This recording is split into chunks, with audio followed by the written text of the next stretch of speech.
G'day, I'm Travers.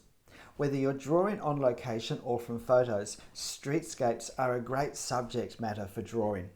Now, if you're beginning at drawing, or perhaps you're just beginning at drawing this subject area, let me share with you 8 tips and techniques I found have been really helpful in my drawing development in this area.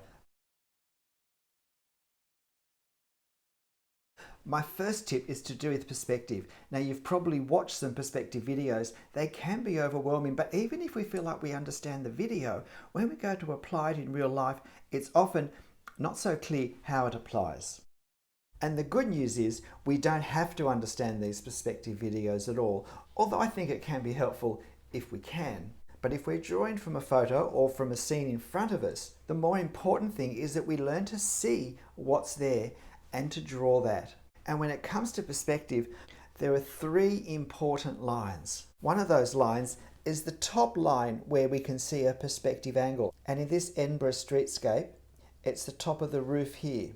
And then we look for the lowest line. Now this street slopes downwards, so it's not going to be the ground. These window ledges here give us some sense of where that is. And then the third line is the eye level line.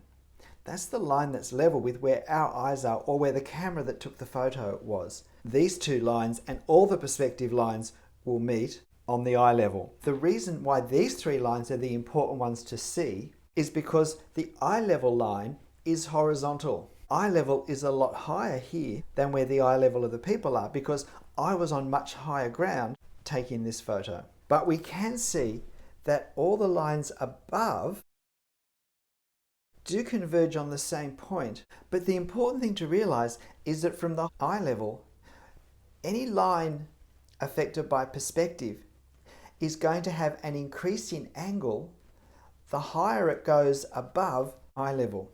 So we want to see this pattern, this fanning out pattern. I think of this as being like a fan. And once I know where my horizontal line is, and once I get a sense of the angle of my highest line, then all of these lines in between, whether they're roof lines, whether they're ledges, whether they're tops or bottoms of windows, all of these lines need to fit the pattern, if they're above eye level, of increasing in angle. And of course, if they're below eye level, it goes the other way. If I draw these top and bottom angles accurately, and if I have a sense of where eye level is, then I know that all these other perspective lines have to fit the pattern. So it's learning to see the pattern and then to draw the pattern that I have found to be the most helpful approach to drawing accurate perspective. Here's how that drawing turned out. This second tip is when drawing details on walls, always include enough detail to give a sense of 3 dimensions, to avoid a cartoon-like look. So we can draw a section of wall with some windows that looks like this. There's no sense of depth. We have height, we have breadth, but we have no depth. But to create depth, we need to put that 3rd line in, the depth line. Whether we're looking up, looking down, looking sideways at it, will determine where we see that depth and how much of it we see. It gives us the sense that this wall has a thickness to it.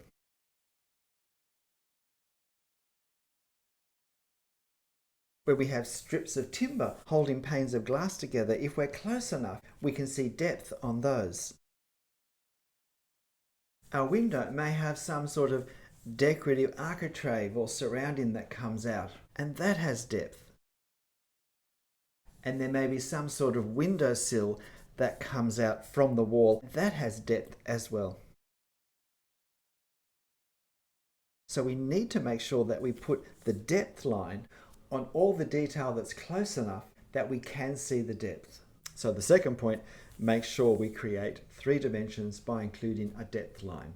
This next point is if you're drawing a streetscape, such as this one in Ghent in Belgium, remember to consider the depth, how much distance there is between the foreground and the distance. Here we have quite a long length of street.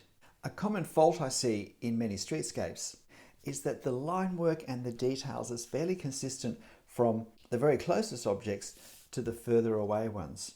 when it can be a lot more effective to deliberately do our line work and our detail to create a sense of distance. So how does what I'm talking about look in a drawing? Here's my drawing of this scene, and you can see that by drawing more detail in a heavier line with these closer objects, but then as I went along the street, I reduced the amount of detail that I was trying to draw and I used a lighter line. It does create the sense of this street moving down away quite some distance. Let's take another example with this street scene in Edinburgh. Again, we have close foreground elements with this hedge and these backpackers. We have these buildings both on this side and this side of the road that are closer. We have more distant buildings, and then up on the crag overlooking the city we have the old Edinburgh Castle. So trying to create an effective distance in this scene, how might that look? Again, you'll see that I've used a heavier line for these closer parts of the drawing. As I moved back further, I used a lighter pen than I used here, and when I did the castle on the hill, I went for a very thin pen. Unlike the other drawing, I applied marker tone, and another way to create a sense of depth is to mimic the effect in life, that closer colours are stronger and darker than those same colours would look if they were further away. So you can see that the tone I've used on the castle to represent shadow and colour are much lighter than the ones I've used in the foreground, which helps to both visually make these objects feel closer to us and push the castle further away, giving us some sense of the depth of field. This next point concerns what I like to think of as the ground level line. Now exactly what this line is and where it is depends on our scene, but basically it's the line where our main objects come in contact with the ground surface. So in this case, the Brandenburg Gate, it's along here, and it's this fence line along here. And a common fault that I see in streetscape drawings is that these lines are put in too quickly, too early, as nice straight lines. And then we have the problem that objects that are closer to us than those lines either have to be left out or drawn over the top. So learning to avoid drawing these ground level lines for as long as possible while we position other things in the drawing, which then let us position these objects more accurately, both for location and for the size, for their scale, is a really helpful thing to do. Look at this suburban street corner that slopes downwards. It would have been very tempting very easily to have just drawn a straight line there very early in my drawing process when I'm drawing straight lines in other parts of the drawing. But if I'd drawn a straight line here, then I would have lost the opportunity to show all the ins and outs of the various parts of the buildings and the doorways and the steps, which I think is a very significant part of this streetscape. And of course, if I'd done it for the whole street, I would have had a line going through the legs of this family as well. It was perhaps more tempting in this drawing to do a straight line to help me get a nice straight angle for ground level here. But here, this buttressed effect in the facade, again, is an important part of the visual impact of this drawing. And while I did do a few very scratchy half lines to help me position things, I avoided a large heavy line that would have robbed the in, out, in, out, in, out, in, out visual effect of the buttressing. A quick tip for when we're drawing streetscapes is don't be afraid to enhance the scene slightly to improve the overall visual impact of our drawing. For this sketch of a wren spire in a bombed out church in London, I exaggerated the depth of the shadows in these trees that were just behind the ruin. Creating a darker tone here made the spire stand out more, which was the main subject of the drawing. On the other side, I darkened the tone just here in a way that it wasn't in the reference photo to have a similar effect on the right hand side of the spire, because I felt the shade here with the tone I'd used on the building next to it tended to blur together and the lines were in a similar place. So to create more distinctiveness between the spire and its background, I slightly increased the tone here. So now the spire pops out. And so don't be afraid of making variations. In my reference photo for this Paris scene, these two tourists were over here, but I thought it balanced what was happening here to have them closer to the center. These two people were over here, but again, I thought it created a better spread of foreground to move them to here. And these lampposts were further apart. This one was here, and this one was about here. But I thought the perspective lineup and the foreshortening of the three lampposts added significantly enough to the visual dynamics of the scene to make it worth shifting them slightly closer together so I could get a run of three lined up. So don't be afraid of slight adjustments. This tip, if you're drawing a streetscape, is to don't be tempted to leave out the people. If we enjoy drawing buildings, it often means we haven't drawn figures as much, and so we're less practiced in them. And when I first began to draw architecture, I left out the figures because I didn't want them to spoil the look of my buildings, because I didn't think they were drawn as well. And yet figures supply some really important functions in a drawing.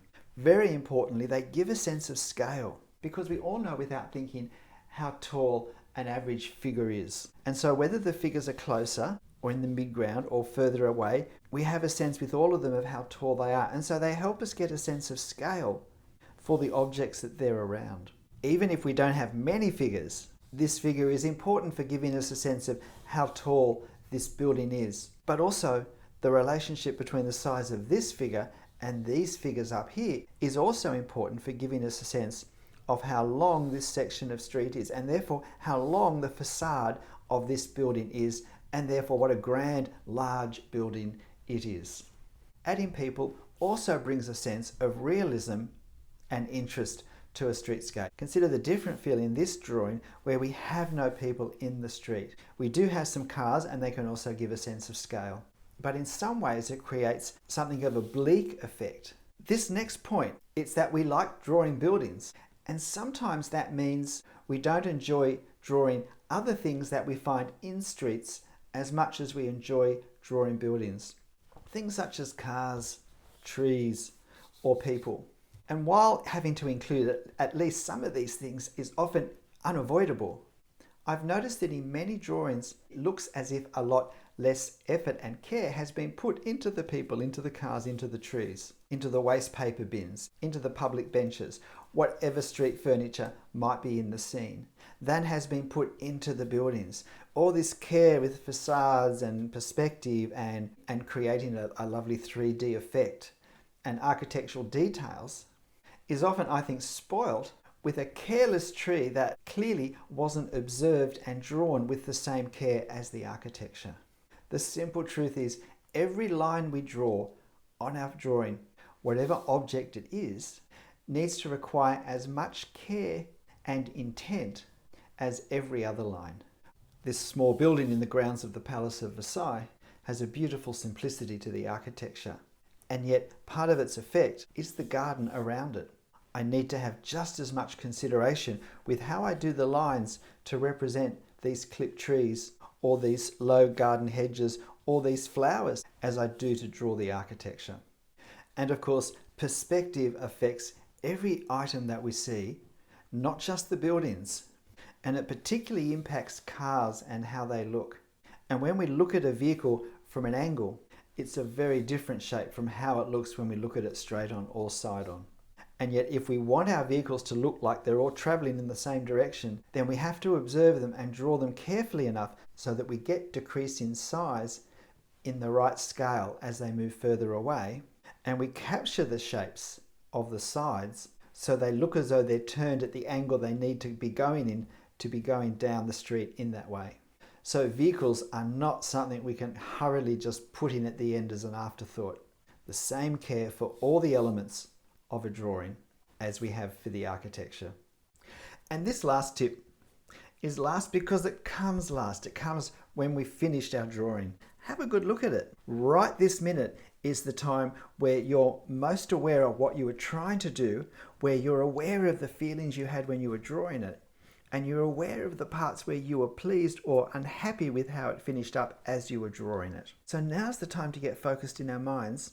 If I were drawing this again now, what would I do differently? For me, for this drawing, firstly, I would take a lot more care when I do the lettering on large signs. These letters looking crooked, it's all I see in this drawing now. The other thing is I would try and make this family stand out more from the background. the way I've done the line work and where I've put it, they do get a bit swallowed up with what's around. The two options are to make their line work a little heavier and to make some of their hatching a little more solid than the building behind them, and or to make the line work behind them just a little bit lighter and bring it to an end before it actually reaches the outline of their bodies.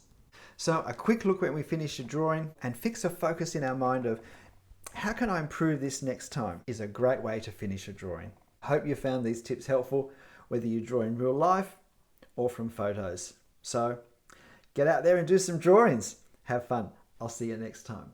Bye.